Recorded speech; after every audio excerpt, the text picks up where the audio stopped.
É uma fraqueza. Não conseguia suportar ver gente morta. A melhor maneira de suportar isso é matar com mais frequência, até que isso se torne um hábito.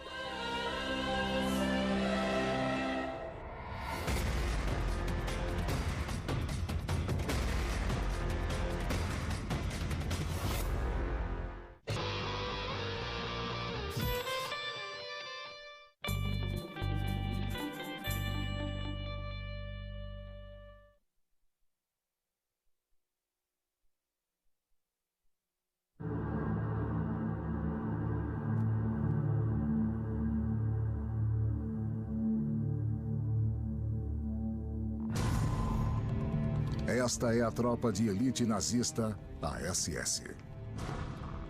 E isso é um ritual religioso pagão baseado em suas ideias deturpadas. O partido nazista não era como os partidos políticos como conhecemos. Era um ritual. Eles faziam uma lavagem cerebral. Temos que entender esses sistemas de crenças, como os nazistas pensavam. Precisamos entrar na cabeça deles. É uma área na qual os historiadores não quiseram entrar. Eles não querem entrar na barriga da fera. O ritual da SS sonha em reconstruir um mundo antigo e sinistro em que super-homens arianos detêm poderes mágicos e as raças inferiores são suas escravas. Onde deuses pagãos são adorados com sangue e o poder do Santo Grau é usado para destruir os inimigos de Adolf Hitler. Hoje, para nós, isso soa completamente bizarro. Mas acredite, porque as pessoas acreditam no inacreditável. De seu quartel-general no castelo, a SS procura por super-homens no Tibete, por vestígios de suas armas de guerra mágicas. Por provas de que eles são a raça superior e de que seu destino é dominar o mundo. Essas pessoas conduziam uma das melhores operações militares que o mundo já viu. E eram pessoas psicóticas. Elas não precisavam de provas científicas para o que acreditavam. Faz 7 décadas de que Adolf Hitler e seus seguidores espalharam o mal pelo mundo. Chegou a hora de desvendar as doutrinas nazistas. As doutrinas nazistas. As doutrinas nazistas justificavam o derramamento de sangue.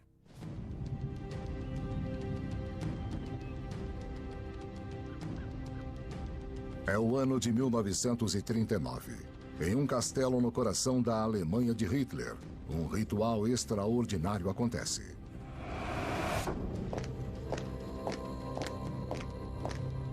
Esta é uma cerimônia de iniciação na fraternidade da SS.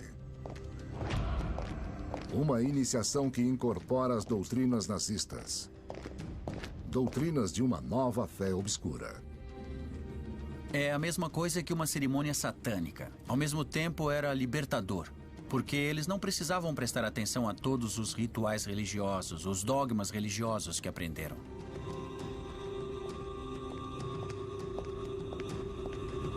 É como rasgar as páginas do passado e colar novas páginas. Este era o objetivo do movimento nazista.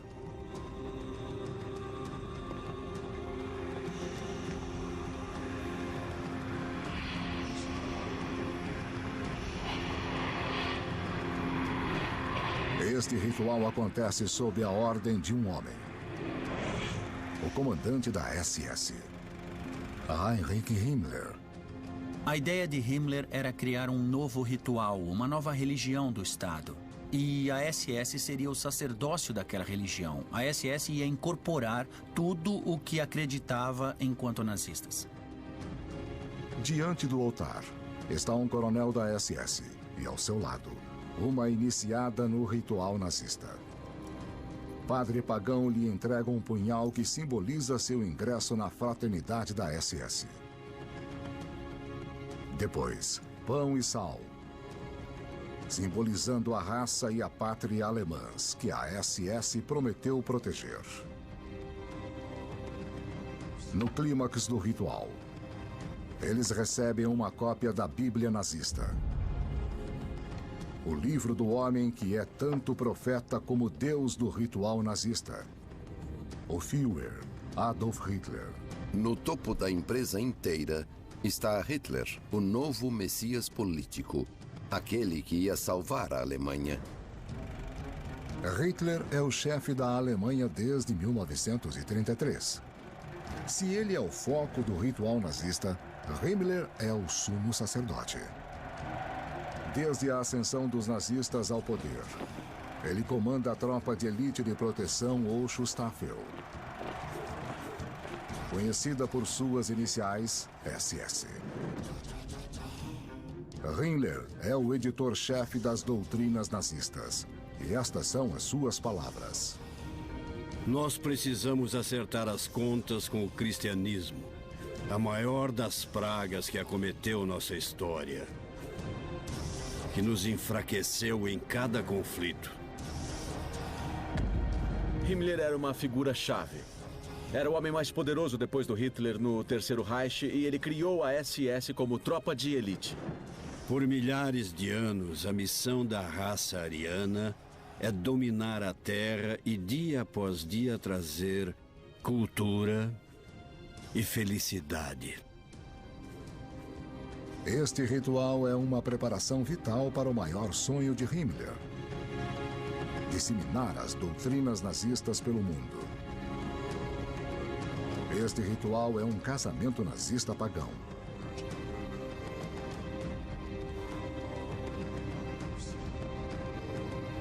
Ao contrário do antigo Estado e da Igreja, as pessoas que desejam se casar devem apresentar compatibilidade matrimonial e saúde genética. Estes dois alemães loiros e de olhos azuis são o casal ideal de Himmler. Seu casamento simboliza a primeira e mais importante doutrina nazista: a doutrina da raça superior. A doutrina da raça superior. É o final dos anos 1800. Na Alemanha, é uma época de fascinação pelo oculto. Essa foi a era das sessões, quando virou moda as pessoas convidarem um médium depois do jantar para entrar em contato com os espíritos. Milhares de pessoas participam de sociedades secretas ocultas. As pessoas podiam fugir da formalidade das salas de visitas vitorianas para conversar sobre o Oriente, sobre os hindus, sobre feitos fascinantes de faquires que flutuavam no ar, por exemplo. Os alemães não eram os únicos atraídos pelos mistérios do oculto. Esse tipo de proliferação das sociedades secretas existiu não apenas na Alemanha, mas nos Estados Unidos, na Grã-Bretanha e em outros países da Europa. Em cidades como Nova York e Londres, é tudo inofensivo. Mas não na Alemanha.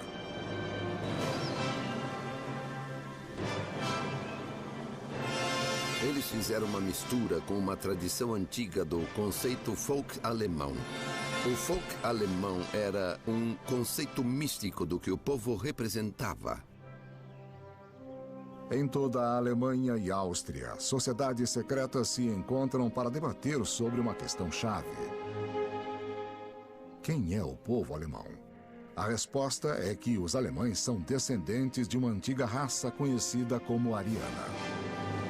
O que define o ariano é seu físico, sua aparência. Eles são fortes, são poderosos, são musculosos, são loiros e valentes na guerra. É como uma história em quadrinhos. Eles queriam ser super-heróis, super-homens.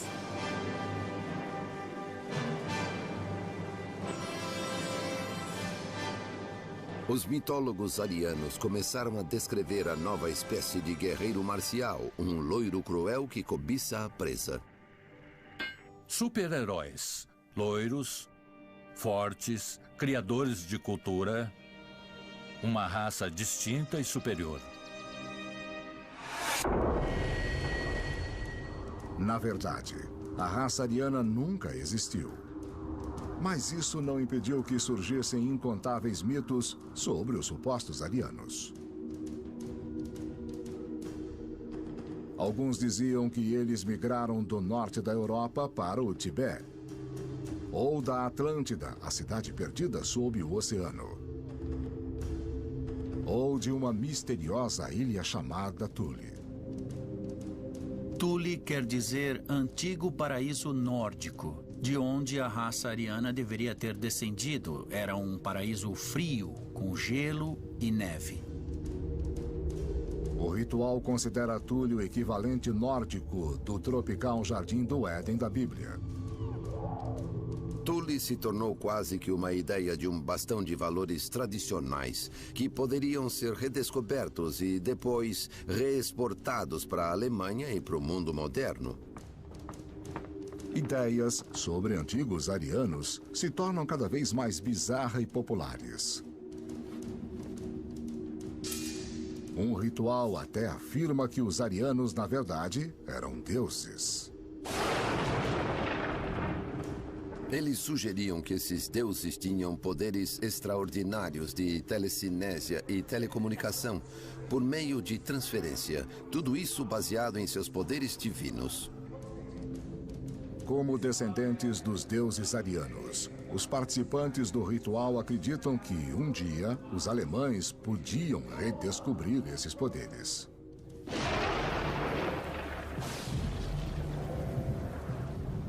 Havia a ideia de que o corpo humano tinha uma espécie de energia bioelétrica a ser descoberta, que poderia ser invocada por meio de rituais e iniciações apropriados, e de que havia grupos de homens com poder sobre esta energia sagrada que poderiam direcionar esta energia como bem entendessem. Se a pessoa aprendesse como controlar esse poder por meio de rituais e iniciações, ela seria imbatível. Ela não precisaria de armas ou de canhões ou de rifles, aviões, nem foguetes. Ela poderia direcionar esta energia ao inimigo e destruí-lo. Praticantes do ritual dizem que os arianos perderam esses poderes ao cometer um pecado cardial. O pecado da mistura de sangue, da mistura de raças, porque os arianos, originalmente deuses, maldosa e tolamente misturaram seu sangue com o da raça inferior. Segundo eles, é por causa da mistura de raças que os arianos viraram meros mortais. Mas eles ainda colocam os arianos no topo de uma rígida hierarquia de raças, com todos os outros povos abaixo deles. A ideia de que você pertence a uma raça superior é extremamente sedutora e, claro, muito assustadora. Essas visões implicam a existência de tipos de raça, que são definitivamente um obstáculo para o pool de genes. Elas certamente destroem a cultura e os judeus pertenciam ao nível mais baixo desta escala particular de seres. As duas pontas desta hierarquia racista, os arianos e os judeus, são condenadas a travar um eterno conflito. O fato de soar completamente irracional não significa que não devemos levar a sério. Eu acho isso importante porque essas ideias, na verdade, foram abraçadas por muitos, digamos, alemães sábios. É o ano de 1918. A Alemanha está sofrendo uma derrota catastrófica na Primeira Guerra Mundial. O povo humilhado e desesperado procura respostas fáceis, e ideias periféricas tornam-se convencionais. Os rituais arianos crescem rapidamente e, em 1919, alguns membros lançam um partido político. O novo partido cresce velozmente. Trata-se do Partido Nacional Socialista dos Trabalhadores Alemães, mais conhecido como o Partido Nazista. O Partido Nazista herdou dos rituais secretos arianos a crença-chave de que a raça ariana era superior. Os arianos eram a raça suprema e tinham um grande inimigo, os judeus. Então, esse emparelhamento, essa ideia dos arianos e de sua sombra, que eram judeus, se tornou parte central da ideologia nazista. Um dos primeiros recrutas do partido é um jovem ex-cabo do exército que, antes da Primeira Guerra Mundial, era um artista fracassado em Viena. Carismático e implacável.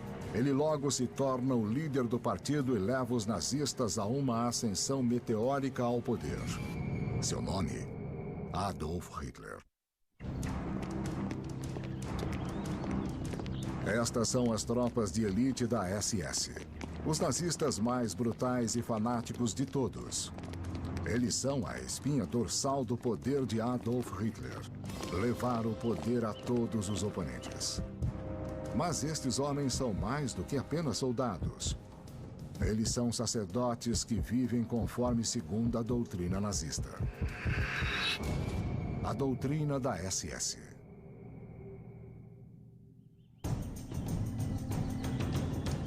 Esta é a floresta de Teutoburgo, no coração da Alemanha. Em 1933, o líder da SS, Himmler, vem até aqui para procurar um lar espiritual para o ritual nazista. Ele determina que um monumento de 500 anos é o local perfeito. O castelo de Wewelsburg.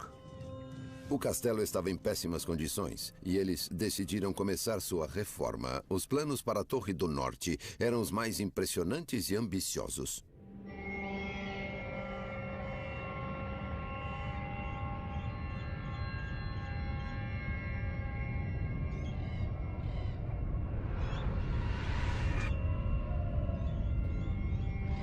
Na Torre do Norte, Himmler constrói o que ele chama de Hall dos Generais da SS.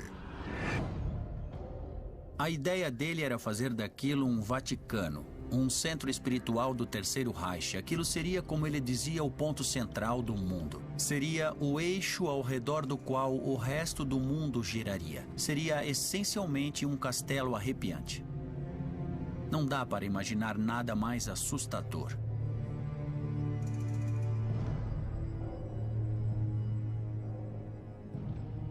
O chão de mármore é revestido por um misterioso símbolo pagão. O Sol Negro. O símbolo do Sol Negro poderia ser identificado como algum símbolo cósmico explodindo poder pelo centro. Abaixo do hall, no porão, existe um aposento ainda mais misterioso, chamado Kruft, que significa cripta. Quando morressem, a ideia de Himmler era que os generais fossem cremados e suas cinzas ficassem no porão, no piso mais baixo do castelo, em nichos especiais. Eram 12 nichos ao redor da locação central, para que as pessoas pudessem ir até lá, meditar e se reconectar com as cinzas do legado da SS e, por meio delas, chegar até os antigos reis da Alemanha.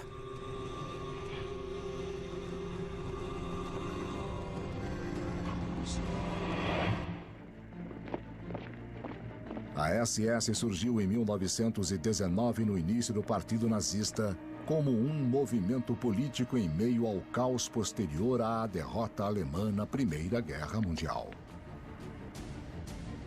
Perderam a guerra e havia uma enorme crise financeira. E isso levou a uma ruptura total de valores e crenças. A crise leva à hiperinflação. As economias do povo acabam repentinamente. A moeda ficou sem valor, as pessoas tinham que carregar pilhas de dinheiro para comprar pão e assim por diante. Para os nazistas, a derrota da Alemanha foi uma conspiração de comunistas e judeus. Eles apelam para o orgulho nacional. Os nazistas passaram uma boa impressão aos alemães. Eles não eram como os comunistas, desordenados, por vezes desleixados, indisciplinados. Eles pareciam espertos. Desconsiderando os compromissos da democracia, eles prometem uma política nova, com uma liderança forte e glória militar. Então, os alemães viram nesse partido quase tudo o que eles queriam ver. Esse foi o segredo do sucesso. Para acelerar sua ascensão ao poder, os nazistas recorrem à violência. Gangues de homens treinados intimidam, agridem e até matam oponentes políticos. A mais fanática delas é a SS, ou Schutzstaffel, que significa Tropa de Proteção. O principal destaque da SS é Himmler. No ano de 1929, eu fui convocado pelo Führer a assumir a liderança de todas as unidades da SS em todo o Reich. Eram 280 homens no total. E eu devia transformá-los em uma organização de elite confiável do partido.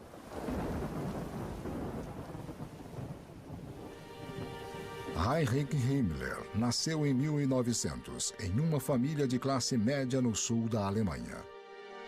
Himmler não era o arquétipo do super-homem ariano. Ele não era loiro, não era alto e não era forte. Na verdade, ele era justamente o oposto de tudo isso. Mas ele era o garoto da classe que todo mundo mais temia. Ele virou um rato. Delatando os colegas para o diretor da escola, que era seu pai, ele fez com que seu pai, o diretor, o descrevesse como criminoso nato. Aos 19 anos, Himmler vai à Universidade de Munique estudar agronomia. Ele se forma em 1923, mas não consegue um emprego. Com bastante tempo livre, ele se dedica à política nazista e estuda os ideais dos cultos secretos arianos. Himmler estava obcecado pela ideia de que havia uma antiga raça superior que, com o decorrer do tempo, havia sido corrompida, mas que poderia ser purificada de novo e fortalecida de novo. Pouco depois de Himmler se tornar líder da SS em 1929, o Partido Nazista leva um forte impulso com a queda de Wall Street e a Grande Depressão que assola o mundo. A Alemanha já enfrenta problemas econômicos. Agora, as coisas só pioram. Os nazistas estão prontos para explorar o fato. O slogan que eles não paravam de repetir era o despertar da Alemanha. Então, de certo modo, a Alemanha estava adormecida, digamos. Segundo os nazistas, a Alemanha precisa ser despertada por um novo líder. Então, em 1933, o partido ganha as eleições. Hitler é apontado como chanceler e começa a apertar o cerco no país. Ao seu lado está Himmler e a SS. Adolf Hitler estabeleceu como meta para nossa geração criar um novo começo. Ele foi predestinado pelo karma alemão para salvar a cultura germânica do mundo. No novo Estado nazista, a SS de Himmler domina a segurança nacional e a polícia. Isso é apenas o começo. Himmler tinha ideias maiores e mais ambiciosas para o futuro da SS, além da mera força policial defensiva. Seu plano para a SS era que ela se tornasse a tropa de elite ideológica da Alemanha. A SS, que começou com guardas, policiais, brutamontes, de repente se transformou em uma tropa bem mais elitista, bem mais intensa.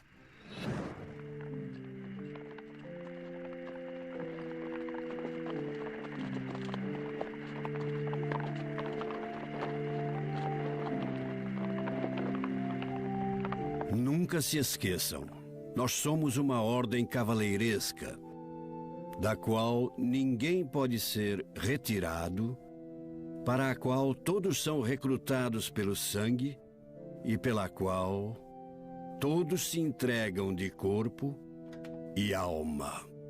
A inspiração de Himmler era a ordem cavaleiresca medieval, como os templários ou os cavaleiros teutônicos, ou mesmo os míticos cavaleiros da mesa redonda do rei Arthur.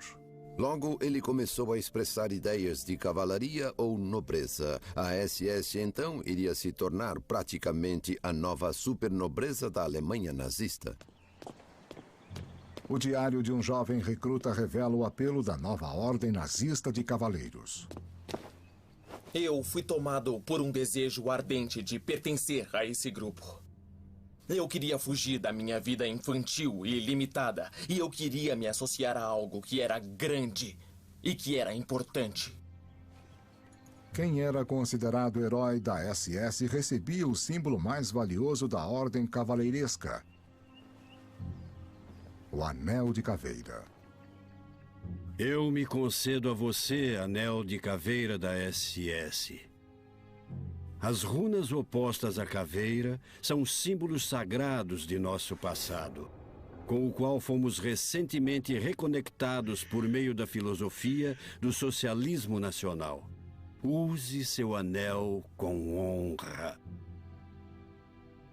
Os rituais exigiam que a pessoa fosse mais obediente, menos crítica sobre as coisas. Ela deveria exercer as tarefas sem questionar, mesmo que fossem esquisitas ou diferentes. Então, com o tempo, se o grupo a mandasse fazer alguma coisa contra seus valores morais, ela nem se lembraria, nem consideraria a época em que tinha seus próprios valores sobre as coisas.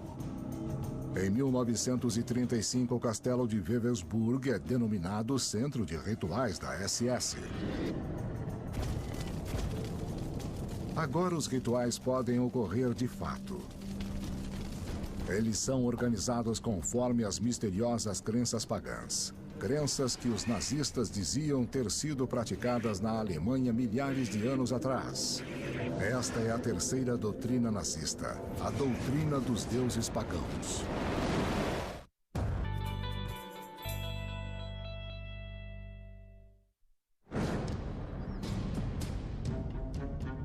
Em 1933, os nazistas assumem o poder na Alemanha. Adolf Hitler exerce poder absoluto e tem ao seu lado Himmler, líder da tropa de elite nazista, a SS. Hitler é o idealizador político. Himmler é o arquiteto de um renascimento religioso que deveria substituir o cristianismo alemão pelo paganismo. Himmler acreditava que os deuses pagãos eram criaturas vivas que haviam existido ou talvez ainda existissem no mundo e tinham superpoderes. Ele acreditava em superpoderes. A doutrina dos deuses pagãos.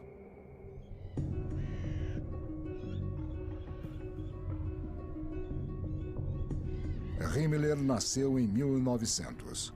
Quando jovem, ele passou por uma tormenta espiritual. A nossa juventude foi um período de muita dificuldade interna, rejeição interna e sofrimento. Meu pai era, segundo a tradição familiar, um cristão convicto. Mas nós não conversávamos sobre religião, com exceção de discussões sobre a perniciosidade política e efeitos corruptores da igreja cristã, sobre as quais concordávamos. Agora Himmler está no poder e é hora da revanche.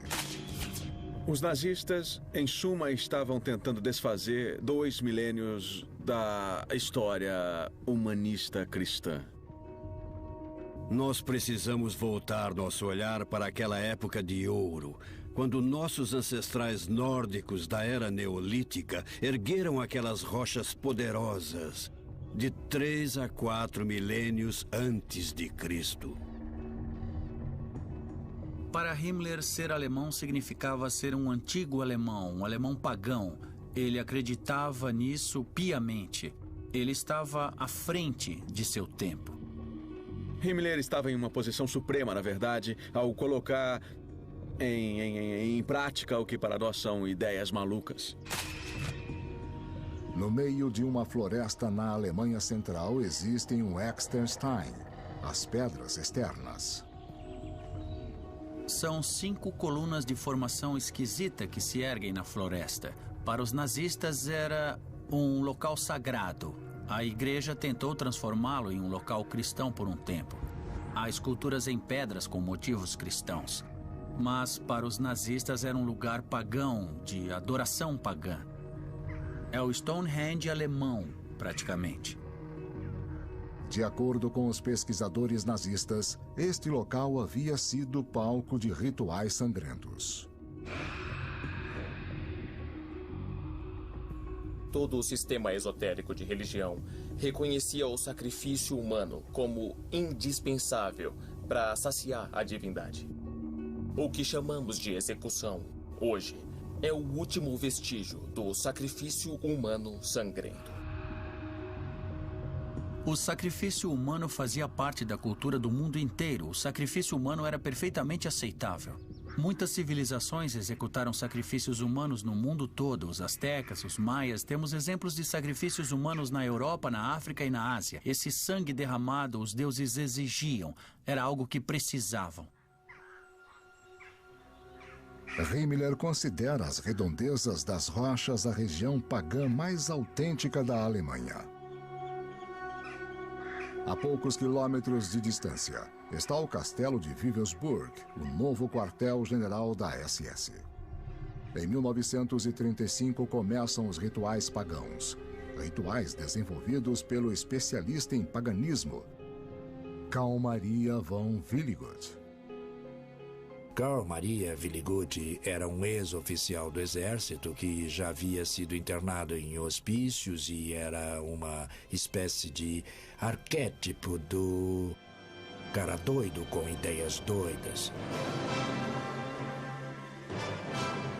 Willigut acredita ser a reencarnação de reis arianos da antiguidade.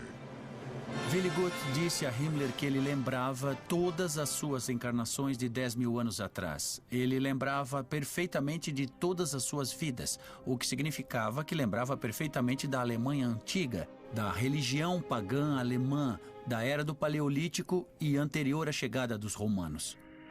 E Himmler, o segundo homem mais poderoso da Alemanha nazista, acredita. Ali estava o homem que o ajudaria a recriar o paganismo nazista, porque lembrava de tudo. Himmler recrutou Willigut com o pseudônimo Weistor como assistente pessoal. Willigut, ou Weistor, pôde fornecer ao seu mestre exemplos de antigas magias arianas, orações, rituais e, acima de tudo, suas próprias memórias da vida tribal de milhares de anos atrás.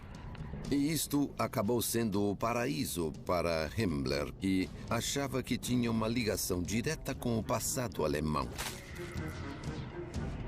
Willigut conta a Himmler que tem memórias de 228.000 anos atrás, de um mundo representado neste filme alemão dos anos 20, cheio de monstros, anões e criaturas míticas, dominado por gigantes arianos. Era bem comum na ideologia nazista acreditar numa raça de gigantes da antiguidade que poderiam ter sido os arianos. Estava na hora de os arianos se tornarem gigantes de novo. Himmler incorporou isso à sua religião da SS. É tudo parte do plano nazista. Negar os fatos históricos e recuperar antigos mitos e lendas, preparando o terreno para a próxima doutrina nazista. A doutrina da história ariana. Olá!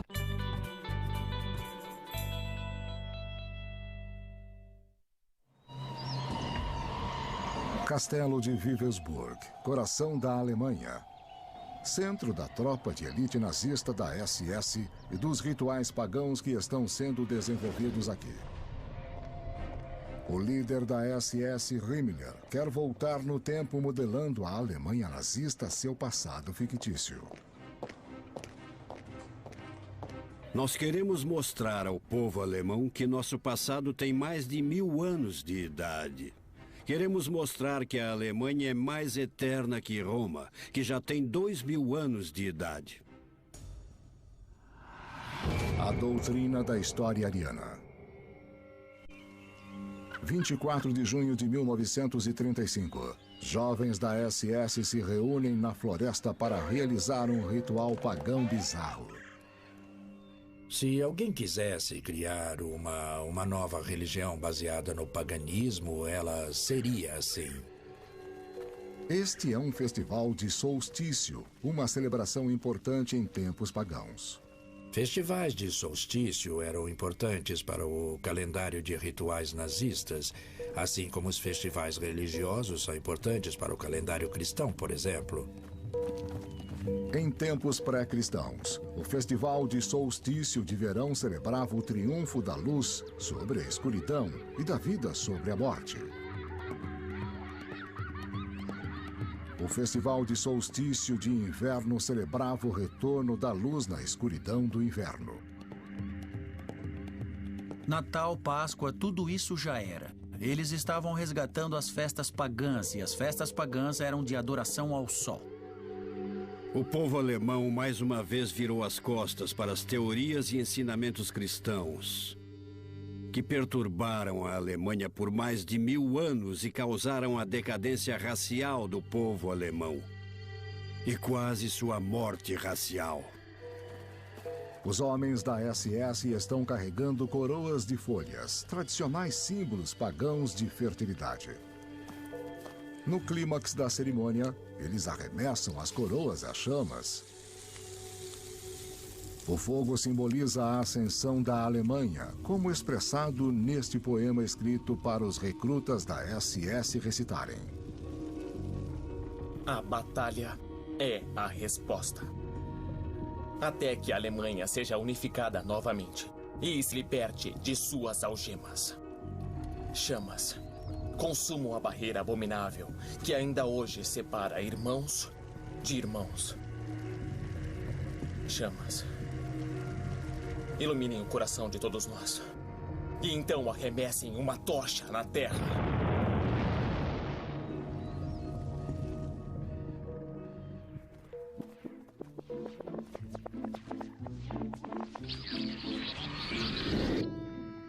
Os nazistas também estabeleceram festivais que celebram a história e cultura alemãs.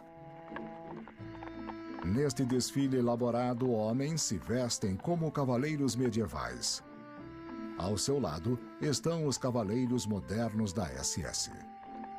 Muito do senso de identidade nacional da Alemanha é baseado na história, e os nazistas usavam isso. Eles queriam recriar ou queriam incutir uma nova forma de identidade nacional. Por isso, eles selecionam uma miscelânea do passado alemão que se encaixa numa doutrina específica.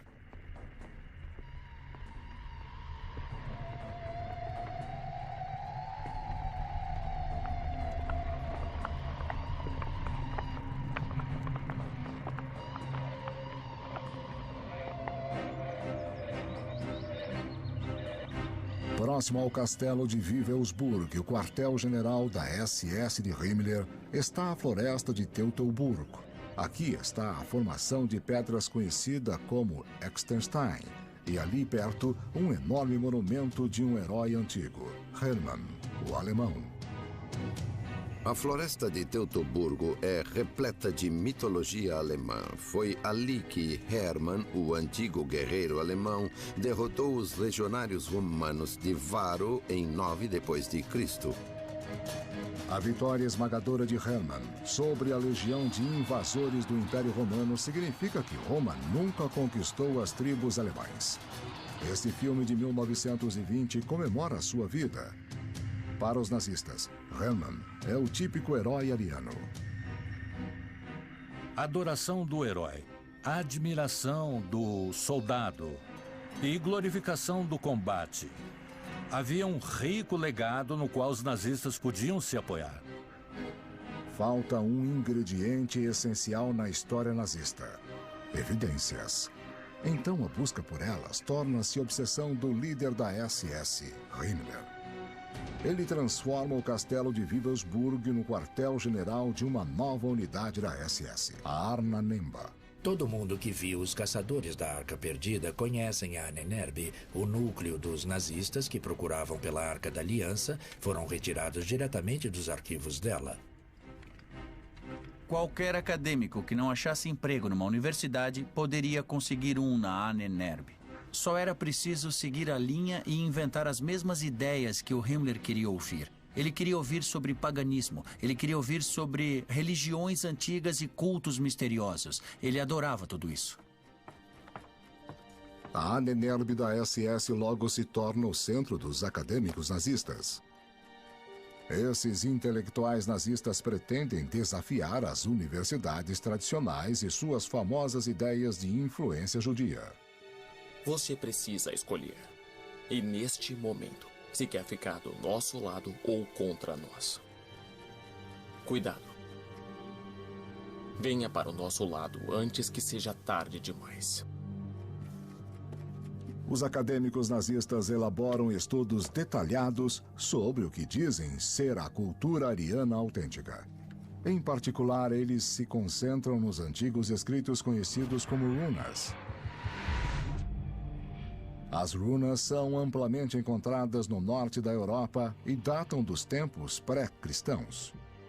Seu significado muitas vezes é misterioso, mas os nazistas acreditam que podem desvendar seus segredos. Apenas as runas ainda sussurram o que é verdade na esfera terrestre. As runas sussurram ao nosso povo, porque ele já as conhece. O conhecimento rúnico está batendo em nosso peito.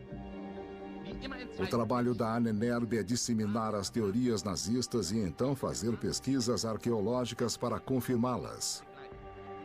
Seus esforços os guiam por toda a Alemanha. Aqui, Himmler está visitando uma escavação da Ahnenerbe próxima a Berlim. Pesquisem o seguinte. Encontrem todos os pontos na cultura ariana alemã do mundo em que podemos ver o conceito de um raio saindo de um martelo,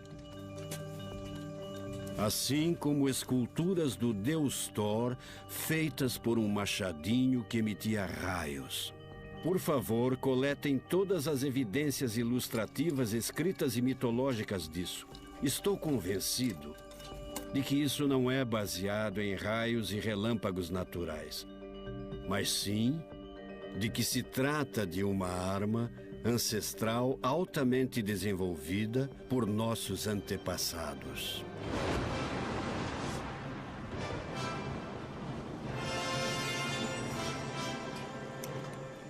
A Ahnenerbe logo encontra a evidência certa.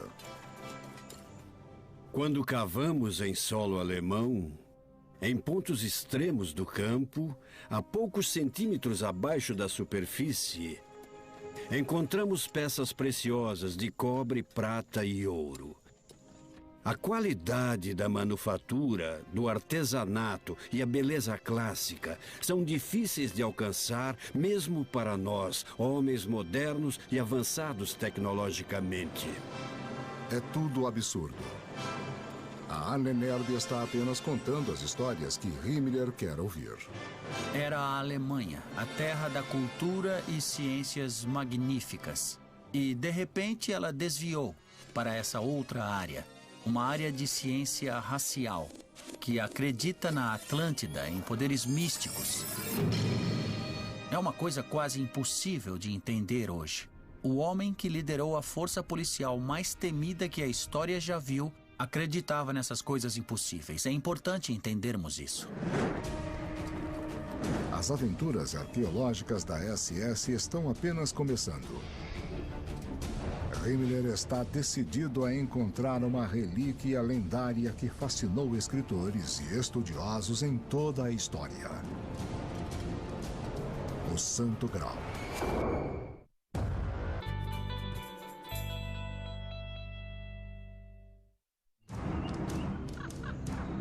Nos anos 1930, o castelo de Wewelsburg, na Alemanha, é o quartel-general da SS nazista.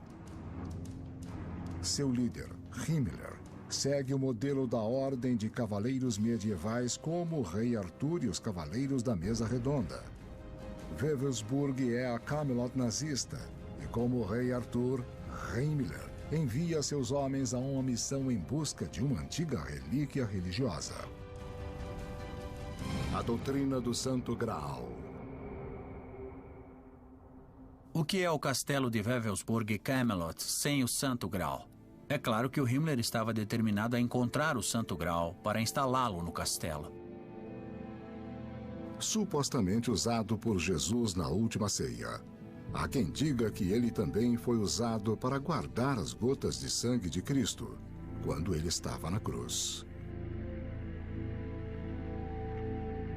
A história fascinou europeus medievais, que acreditavam que o cálice tinha poderes mágicos para curar os doentes e garantir a vida eterna. Mas ele tinha outro significado para os nazistas.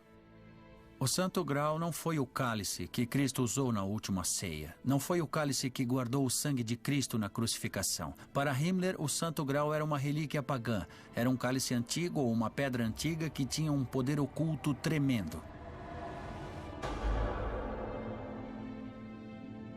Otto Rahn é um jovem historiador alemão que pesquisa sobre o Santo Graal. Seu trabalho chama a atenção do assistente de Himmler, Karl Maria von Willigut, que estava prestes a mudar a vida de Otto para sempre. Otto Rahn estava despontando como escritor freelancer quando, certo dia, Willigut entrou em contato com ele. Estava muito interessado em seu livro. Willigut falou de Rahn para Himmler, que ficou fascinado. Himmler pediu para conhecer Rahn. Ele fez uma oferta imperdível. Que tal trabalhar tempo integral como autor da SS? Como Rahn não tinha um tostão, ele mordeu a isca. Ele começou a trabalhar para a SS. Otto viaja para o antigo castelo de Monte Segur, nas montanhas Pirineus do sul da França.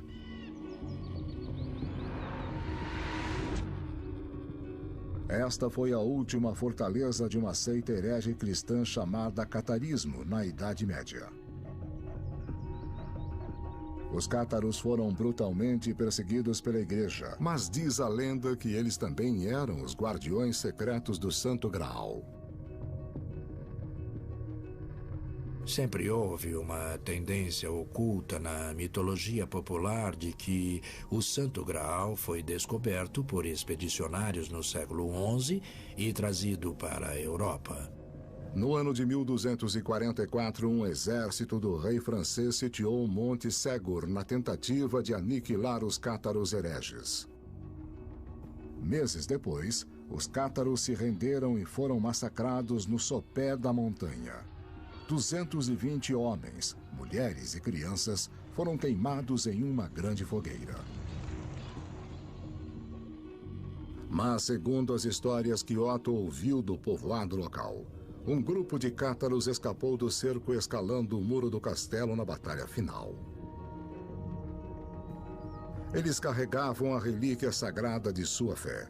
Alguns dizem que esta relíquia sagrada era o Santo Graal. Os cátaros deixaram algumas pessoas escaparem com o Santo Graal pela montanha. Depois ele foi enterrado em alguma caverna próxima ao Monte Segur.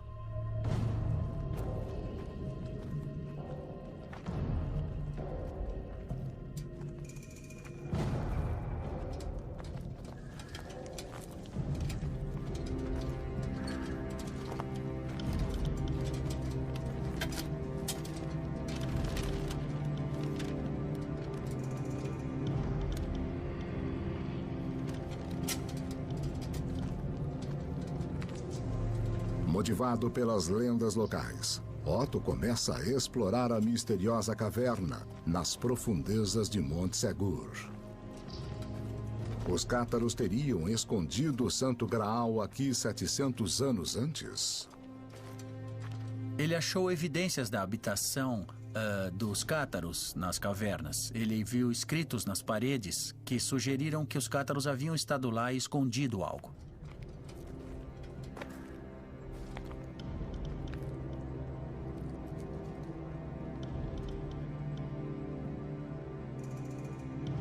Em Vivesburg, Himmler constrói uma sala especial e a nomeia a Sala do Santo Graal. Se eu fosse o Otto, teria morrido de medo. Eu não podia me dar ao luxo de desapontar Himmler. Eu tinha que mostrar progresso, tinha que mostrar que estava no caminho certo. Caso contrário, meus dias estavam contados. Você pode imaginar como é ter essa pressão. Você recebe uma tarefa impossível. Você recebe uma tarefa que ninguém nunca cumpriu. Jamais. Ninguém achou a Arca Perdida na famosa caçada de Indiana Jones, os caçadores da Arca Perdida. Ninguém achou a Arca Perdida. Ninguém achou o Santo Graal. Ninguém achou nada disso. E agora Himmler diz que você precisa achar. E você sabe que está amaldiçoado. Que está amaldiçoado desde o início. Otto envia relatórios para Himmler, dizendo que encontrou pistas e que está no caminho certo. Mas ele está bem longe do caminho certo. Ninguém sabe mesmo se ele foi levado por franceses locais que recebiam muita gente atrás do Santo Graal. Otto se desespera e cada vez mais gasta o dinheiro de Himmler em sua caçada em vão. Eu ficaria o máximo de tempo possível nas cavernas para ficar bem longe de Himmler, até voltar para casa sem qualquer escolha e dançar conforme a música.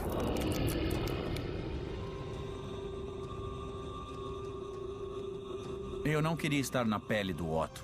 Esse, com certeza, não é o tipo de ambiente acadêmico que nós buscamos para a carreira, com a SS te dando ordens.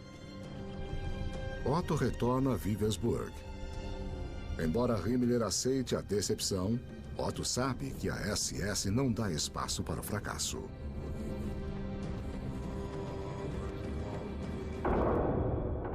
Ran era um esteta, ele era um intelectual. Ele também era homossexual, o que era uma coisa que não ficava bem na SS. Ele começou a levar uma vida dupla sofrida e esquisita. É apenas uma questão de tempo até que Himmler descubra as verdades sobre Otto. Sua homossexualidade foi descoberta e Ran pediu para sair da SS. Era um fato muito raro alguém pedir para sair da SS. Ele caminhou nas montanhas do Tirol em uma tarde de março de 1939 e seu corpo foi encontrado 6 meses depois, ficando evidente que ele cometera suicídio. A morte de Otto representa o fim de busca nazista pelo Santo Graal. Himmler logo desenvolve outra obsessão. Para tentar provar as teorias racistas nazistas, ele envia pesquisadores da SS para o teto do mundo, para o reino misterioso do Tibete. Nós pretendemos estudar a atual situação antropológica por meio de medidas, pesquisas de traços, fotografias e moldes. E queremos coletar material sobre proporção, origens, importância e desenvolvimento da raça nórdica nesta região. Os cientistas nazistas atravessam alguns dos cenários mais extremos do mundo, a bordo de cavalos nas montanhas Himalaias, até o deserto árido do Planalto tibetano. A SS busca pistas de seus ancestrais perdidos, a raça mítica dos super-homens arianos. Himmler estava convencido de que os antigos arianos se estabeleceram no Tibete e se isolaram contra as enchentes do mundo. Portanto, o Tibete teria resquícios marcantes da civilização ariana. Precisamos lembrar que nos anos 20 e 30 havia muita mistificação sobre o Tibete. Os lamas e seus poderes místicos eram muito importantes para os nazistas. Os lamas tibetanos tinham poderes de levitação, eram capazes de aturar temperaturas extremas, caminhar através de paredes, saber do futuro e do passado. A SS estuda a cultura tibetana e analisa suas características raciais. O que os tibetanos acharam disso não foi gravado. Eles gastaram muito tempo medindo os tibetanos, seus corpos, o tamanho de seus crânios, o tamanho de seus braços, para estabelecer se eles tinham alguma relação racial com os arianos e os europeus. Como os arianos nunca existiram, é evidente que os nazistas não encontraram vestígios da raça, por mais que tentassem. Himmler deve ter ficado decepcionado por não encontrar evidências dos arianos no Tibete. Mas ele se contentou com um relatório belamente articulado com a insígnia da SS e apresentado formalmente. Diferentemente de Otto, os pesquisadores do Tibete são recompensados pelo fracasso. Cada um é presenteado com um anel de caveira, símbolo de sua eterna ligação com a SS e sua fé nas doutrinas nazistas. Principalmente, na mais importante de todas, a doutrina do Führer, Adolf Hitler.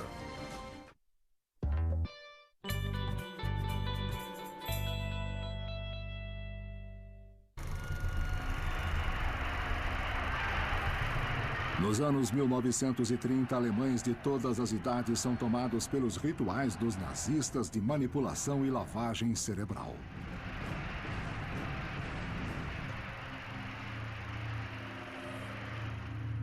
O partido nazista não era um partido político como conhecemos. Era um ritual.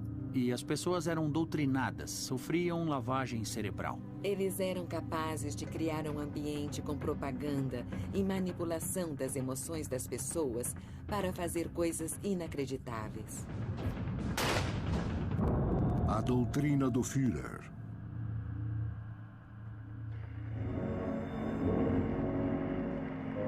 É 1934 e o autoproclamado salvador da Alemanha está prestes a chegar à pequena cidade de Nuremberg.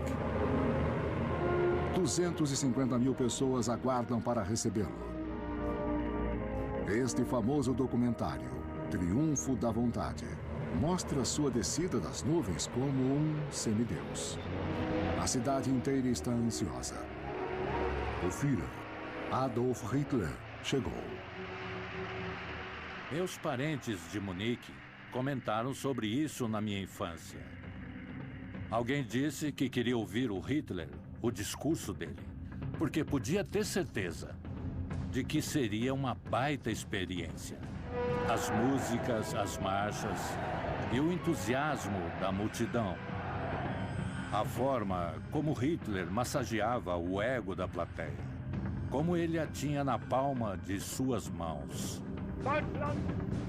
Jovens nazistas cantam e recitam poemas em homenagem a Hitler. Se você nos pedir o que nós temos, nós daremos para você. Porque nós acreditamos em você. Nós juramos lealdade a você. E ninguém pode quebrar esse juramento. Nem você. Somente a morte pode fazê-lo.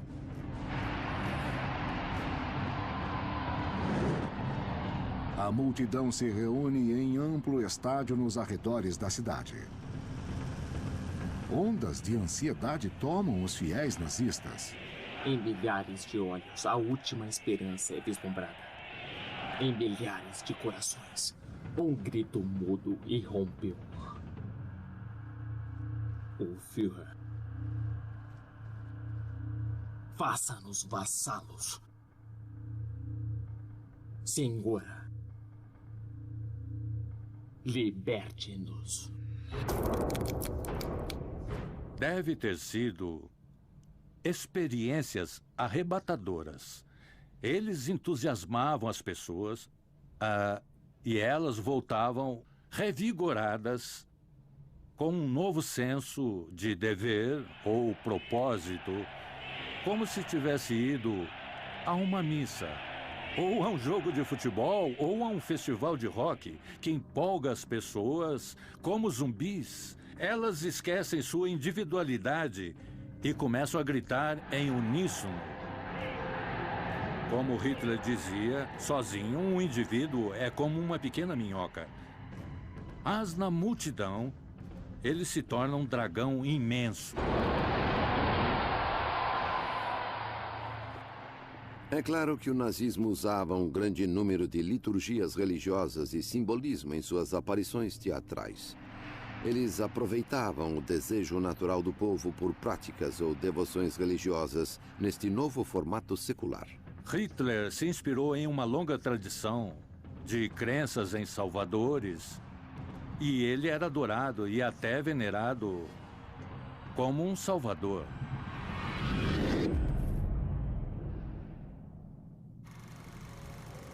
Uma tecnologia avançada leva o culto do Führer a todos os alemães, mesmo aqueles que nunca foram a Nuremberg.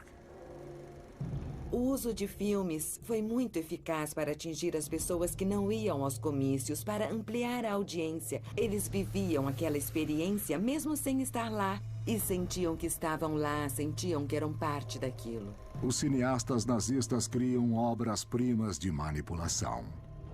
Quando o espectador via aquela multidão na sua frente, se sentia quase tão poderoso como Hitler deve ter se sentido em pé naquele pódio, olhando para a massa. Há um forte senso de poder. Mas depois, corta a cena e ele vê o Hitler de novo em pé, no pódio. E ele é colocado na posição da multidão de novo, sentindo-se quase subordinado. Ele fica ali prostrado na frente do Führer.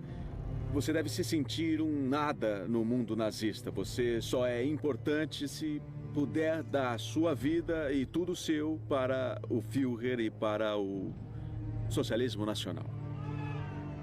Os alemães aprendem a adorar Hitler desde cedo. Meninos não têm escolha, a não ser se juntar à juventude hitlerista, passando por treinamento militar e doutrinação política. As meninas são encorajadas a aprender o que os nazistas consideram habilidades femininas úteis. Todos na Alemanha aprendem a usar o cumprimento oficial do Reich, que invoca o Führer a curar as doenças dos alemães. Na Alemanha, os nazistas diziam Heil. Heil em alemão não significa apenas saúdo, como saúdo César. Significa curar. A doutrina do Führer é mais forte do que todas as leis, até mesmo as leis da natureza. Os nazistas distorcem a ciência para se ajustar à sua visão demoníaca do mundo. E esta é a próxima doutrina nazista.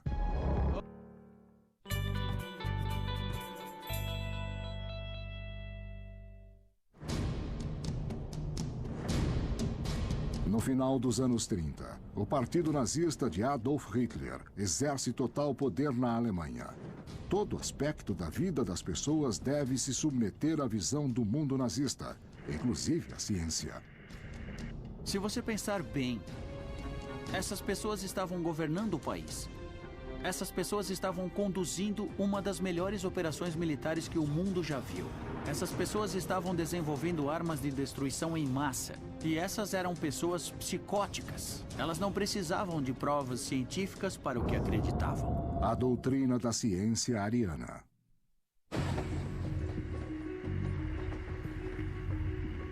Antes dos nazistas assumirem o poder, a Alemanha tinha o maior número de prêmios Nobel do que qualquer país, talvez mais do que todos. O problema dos nazistas em relação a isso era a verdade inconveniente de que muitos dos premiados que tinham nacionalidade alemã também eram judeus. Na Universidade de Berlim, Albert Einstein desenvolveu sua teoria da relatividade, um dos maiores saltos intelectuais da humanidade. Mas Einstein era judeu, e para os nazistas, isto significava que suas teorias deviam ser incorretas.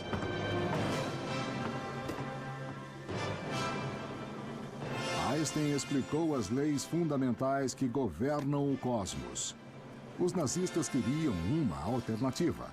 Então, eles apoiam o excêntrico físico Hans Horbiger e sua ainda mais excêntrica teoria do gelo eterno.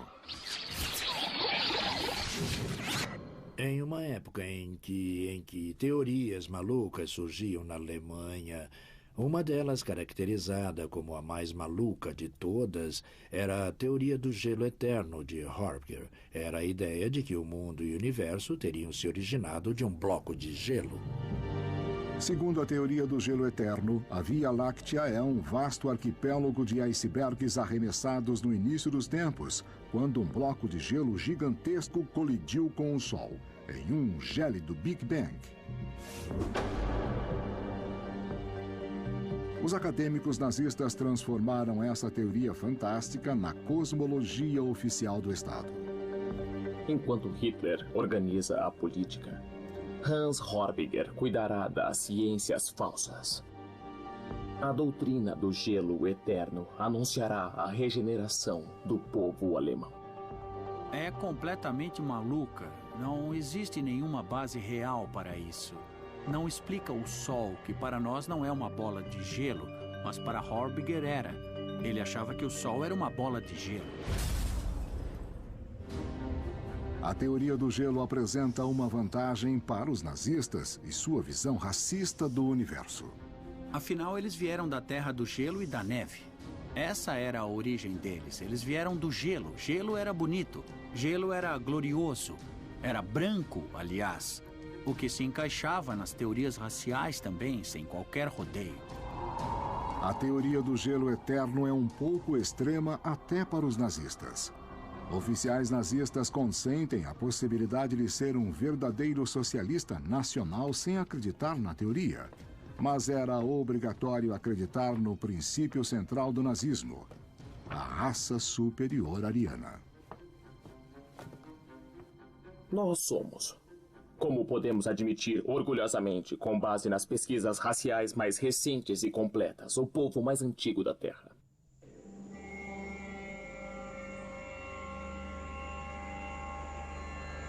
Os acadêmicos nazistas descrevem uma antiga era de ouro, dominada pelos arianos. Sangue e terra, casa e líder, um ano ensolarado e, acima de tudo, deuses e o destino.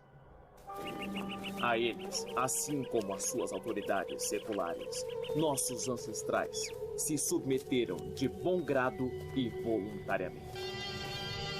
O sonho nazista é resgatar essa era de ouro imaginária e reconstruir a raça superior ariana por meio da reprodução seletiva.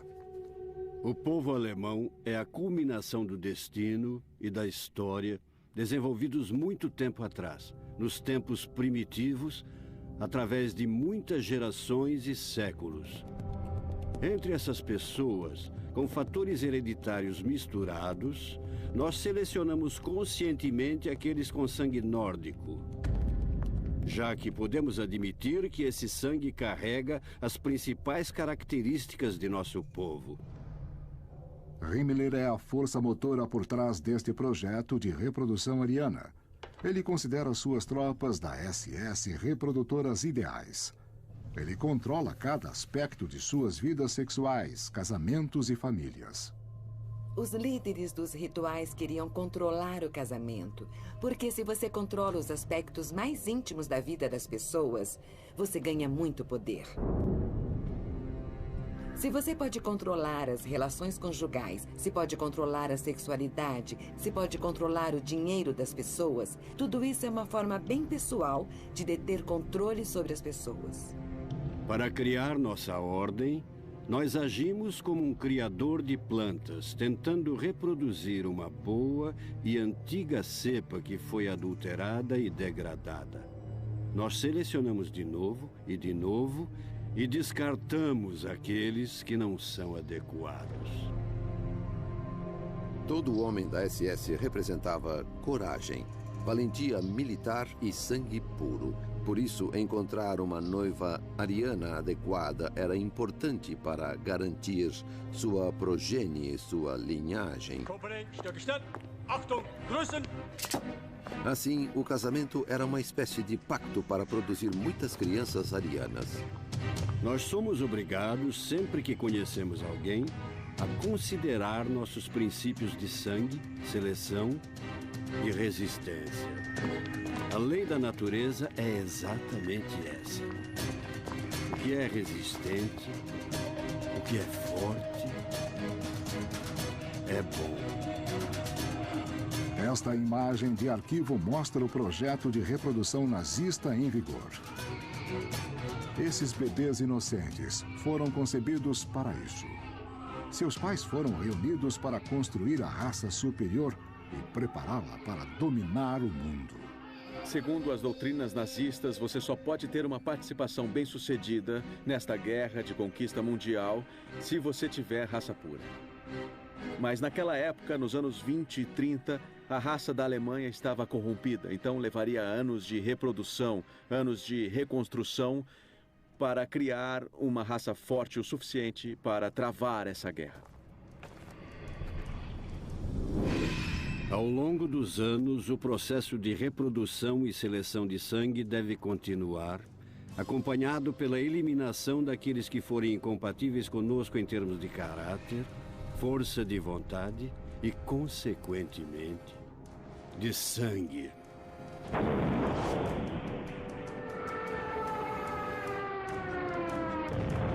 Quando os arianos restaurassem sua glória antiga, os nazistas supostamente conseguiriam dominar todas as raças inferiores. Para isso, durante os anos 30, Hitler constrói a máquina militar mais poderosa do mundo. Sua meta é escravizar as raças inferiores em um império alemão que perdurará por 1000 anos. Está na hora de introduzir a doutrina nazista de guerra de raças.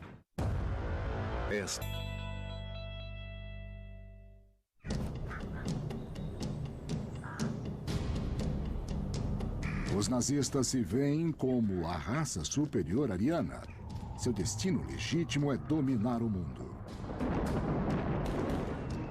A guerra é uma parte integrante das doutrinas nazistas no sentido de que as raças sempre vão colidir, sempre vão conflitar. É uma luta por sobrevivência. Você não pode simplesmente coexistir, você precisa se defender militarmente. A doutrina da guerra de raças. A crença nazista sobre conflito de raças vem de uma má interpretação de uma das maiores descobertas da ciência: a teoria da evolução de Charles Darwin. Darwin falou da sobrevivência dos mais fortes. Significava que os mais fracos ficavam para trás. Isso se encaixava perfeitamente na teoria racial dos nazistas. Eles acreditavam que eles eram os mais fortes. Na teoria de Charles Darwin, as espécies se adaptam a seu meio ambiente. E aqueles que o fazem melhor, que ele chamou de mais fortes, sobrevivem e prosperam mais. Esse processo de constante adaptação e desenvolvimento explica a incrível variedade do mundo natural. Mas Darwin não tinha nada a dizer sobre raças humanas distintas. Para ele, os seres humanos são apenas uma espécie particularmente bem-sucedida. As doutrinas dele foram distorcidas nesse sentido. Existe uma seleção natural em andamento, um conflito incessante. O que parece que Darwin fez foi autorizar a ideia de conflito, luta. A natureza é cruel e impiedosa. Se você acredita em uma teoria de raças, uma teoria da evolução, você tem dois caminhos a seguir. Ou você é parte do problema, ou é parte da solução. Ou você é parte da raça inferior, que será deixada para trás, ou você é parte da raça superior, do próximo estágio da evolução, que controlará o mundo, que herdará a Terra. Para os nazistas, um exemplo da competição entre raças é o esporte. Principalmente nos Jogos Olímpicos de 1936 em Berlim.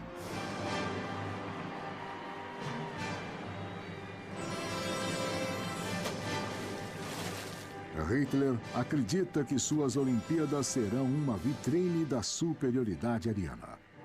Este filme de propaganda do campo de treinamento alemão idealiza o físico ariano. Apenas espécimes plenas poderiam representar a Alemanha. Alguns dos treinamentos da Alemanha são bizarros, mas os nazistas levam as Olimpíadas muito a sério.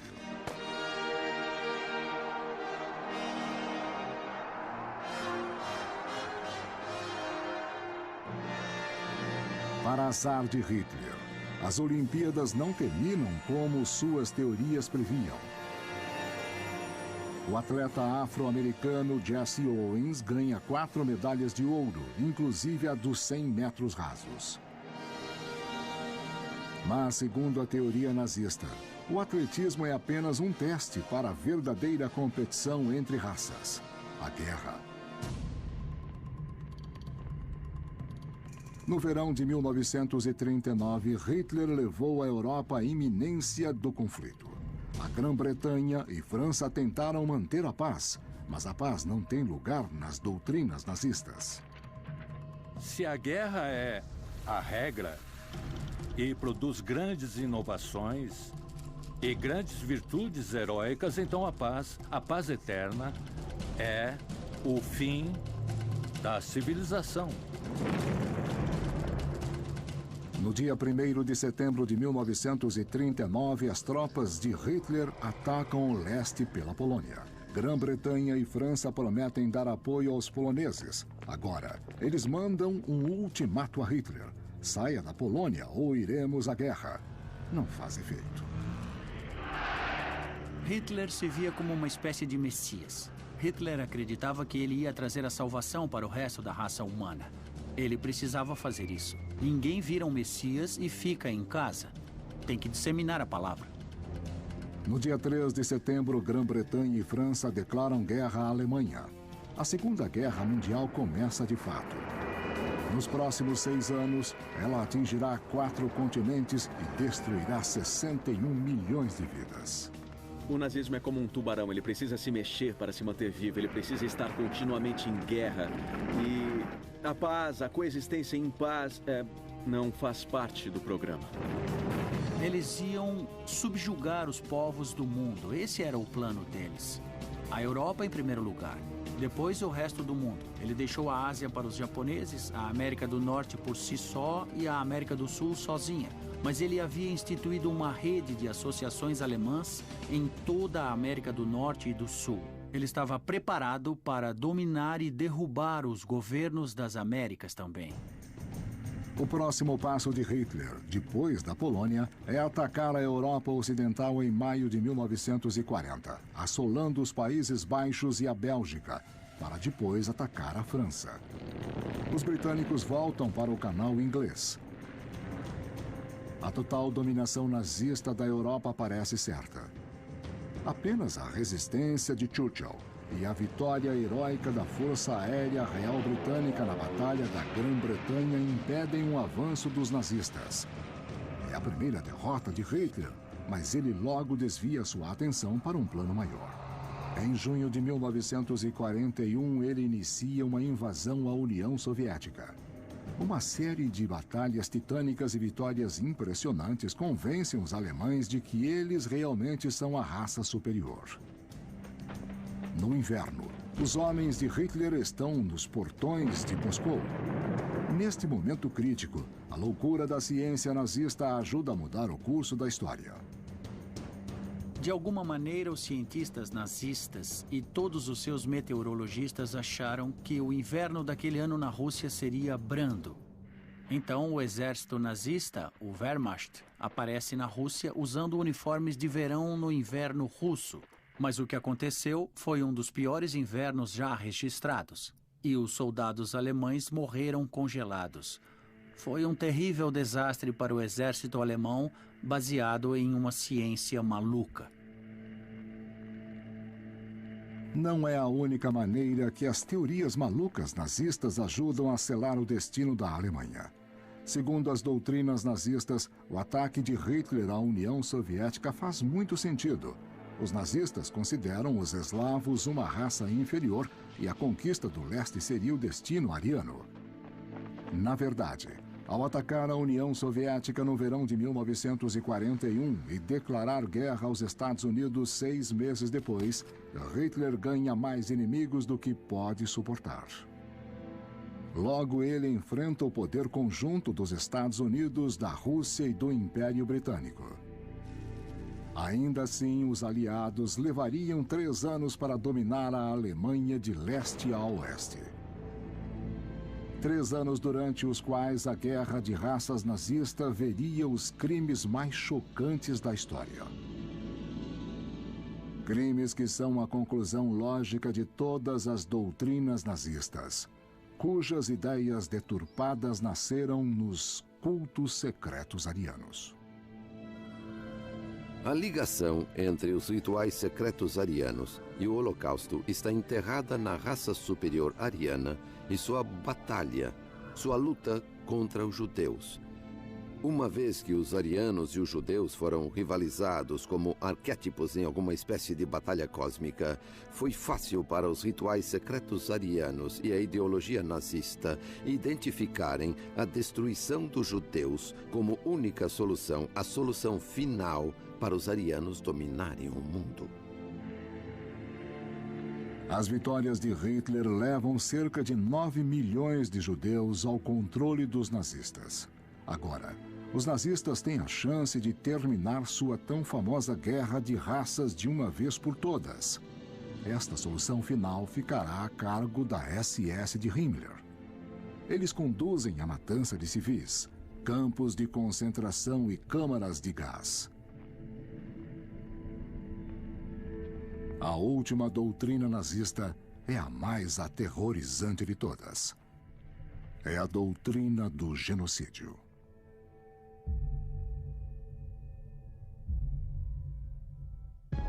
Olá!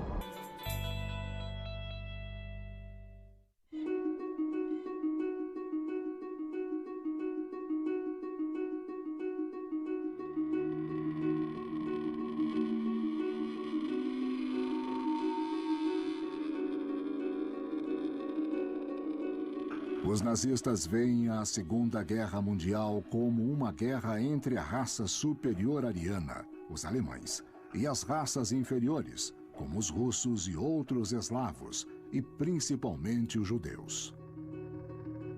Para Himmler, esta é a batalha final em um conflito titânico que perdura há milhares de anos.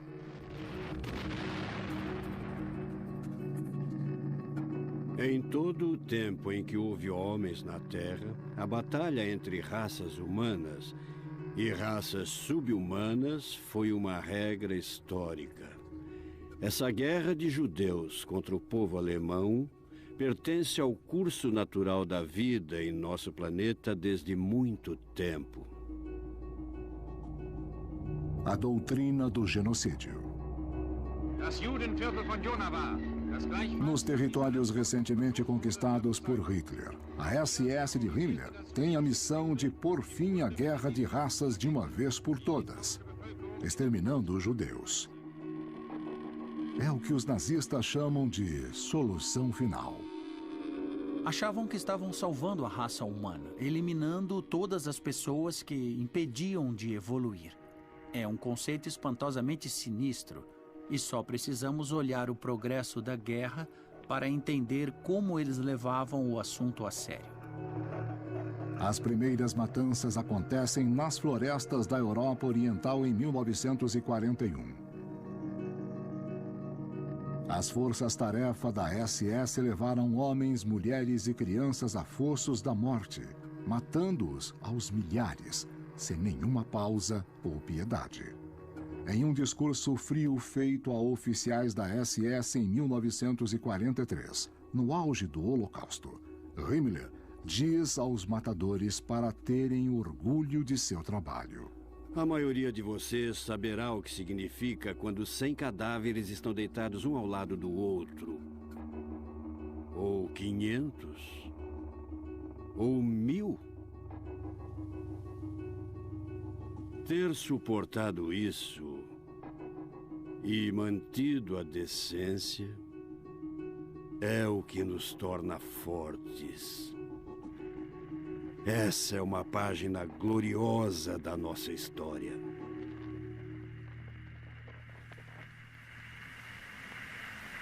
Uma carta de um recruta da SS de 22 anos, Karl Kretschmer, para a família na Alemanha, revela sua aversão às suas próprias ações. Mas também mostra como as doutrinas nazistas fortaleciam sua decisão. Eu estou num momento muito triste. E eu preciso sair dele. A cena dos mortos, incluindo mulheres e crianças, não é muito animadora. É uma fraqueza não conseguir suportar ver gente morta. A melhor maneira de suportar isso é matar com mais frequência. Até que isso se torne um hábito. Quanto mais alguém pensa no negócio, mais chega à conclusão de que é a única coisa que podemos fazer para garantir incondicionalmente a segurança do nosso povo e do nosso futuro. A nossa fé no Führer nos preenche e nos dá força para prosseguir com essa tarefa difícil e ingrata. A jornada de jovens como Karl ao maior mal imaginável agora está completa. Eu acho que as doutrinas nazistas eram motivadoras e serviam como meios de justificativas. Elas justificavam o derramamento de sangue. Para tirar a pressão dos grupos assassinos, os organizadores nazistas estabelecem um método mais impessoal de assassinato em massa. Uma máquina imensa de trens, campos e câmaras de gás. O Holocausto atinge seu auge em 1944, enquanto a Alemanha de Hitler luta contra a derrota. Não havia justificativa militar para manter os campos de extermínio ativos quase no fim da guerra.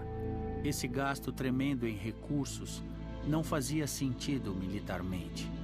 Mas eles continuaram sem parar até o final. Eles acreditavam. Se alguém realmente acreditasse nessa ideologia, não questionaria os campos de extermínio. À medida que os aliados avançam na Alemanha de leste a oeste, eles encontram os campos. Conforme a amplitude das atrocidades nazistas é revelada, um mundo horrorizado perguntava: por quê? E ainda pergunta. Foi apenas recentemente que os historiadores estudaram o sistema de crença da SS e do socialismo nacional mais genericamente, como fatores motivadores. As pessoas que matavam realmente acreditavam no que estavam fazendo. Os historiadores têm que estudar a vida. E porque as pessoas fazem o que fazem. E principalmente porque elas são capazes de fazer aquelas coisas que são abomináveis. Essa é uma área na qual os historiadores não querem entrar. Eles não querem entrar na barriga da fera. Em 30 de abril de 1945, após perder a guerra, Adolf Hitler se suicida em seu bunker em Berlim em 22 de maio.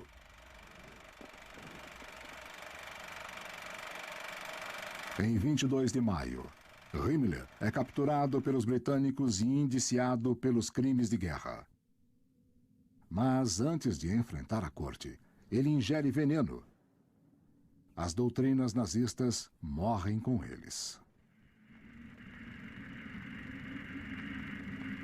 Líderes nazistas sobreviventes são julgados por crimes de guerra. Os julgamentos acontecem em Nuremberg, o antigo local do comício nazista uma década antes.